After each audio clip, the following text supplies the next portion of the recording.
Dixieland, where I was born. Early, Lord, one frosty morning, look away, look away, look away, Dixieland. I wish I were in Dixie, away, away, in Dixieland. I'll take my stand to live and die in Dixie. Glory, glory, hallelujah.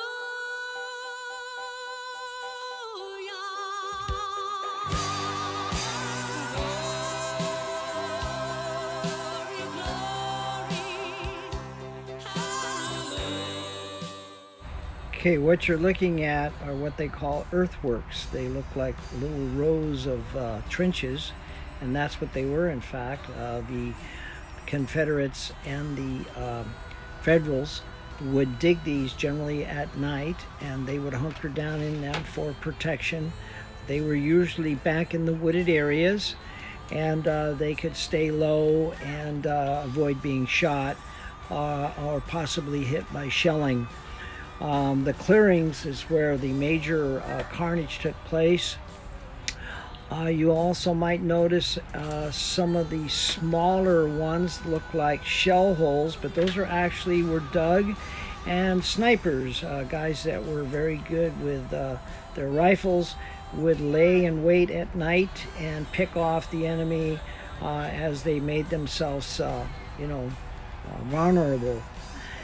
This is one of the few parks, battlefields, where you can actually walk. We're walking right where the soldiers were fighting, and you do have to stay on the trails, but you can see. I mean, we're right there. There's one of those earthworks right there, and as I said, they would use these to get back into the wooded areas where the shelling was a little more difficult and it was harder for the enemy to pick them off. So anyway, it's pretty amazing. Just very tragic, but at the same time, it's history. These fortifications are the most visible legacy of what happened here, but they also are the most fragile historic resource on the battlefield. Please admire them without damaging them.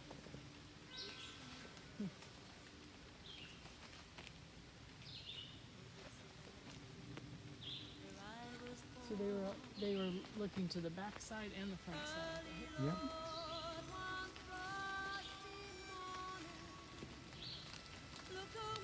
We just go on.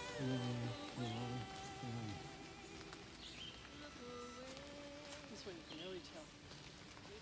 Yeah. Yeah.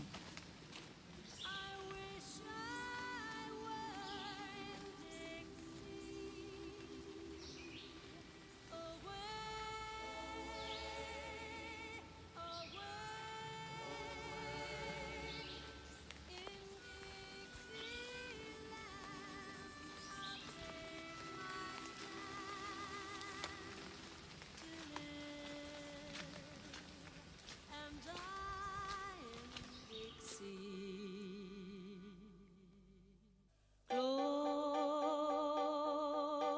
glory,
You can see how thick the woods are as we pan around a little bit. That's how they could be as little as 25 yards from each other and not see each other, and yet hear each other perfectly clear.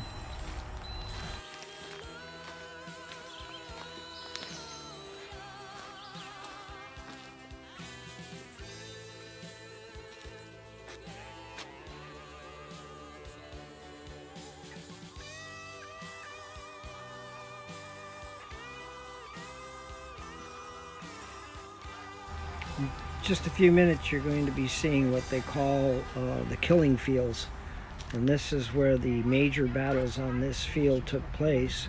Something like 2,000 human beings lost their lives in a day. You're going to see a pond that's relatively clear now, but during the time of these battles it was blood red. It feeds a creek that you'll see later on, a waterfall that's nice and clear, but it was just blood red, so it got the name Blood Creek. But this is one of the few battlefields that they allow you to have access to. You actually are walking on provided trails, but on the battlefield. You can, hopefully you saw some of the footage of the works. They were called earthworks, where they would dig with their bayonets and old shovels in their hands and build these trenches to hide behind to avoid being hit.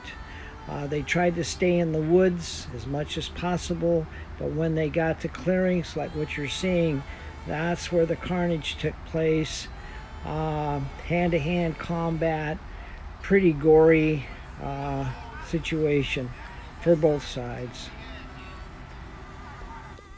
This is the side the Confederates would be on, behind me, and across that open area that you'll see was where the Federals were at, and the space between that you'll see here in just a second was called no man's land. You didn't want to be out there anytime, day or night.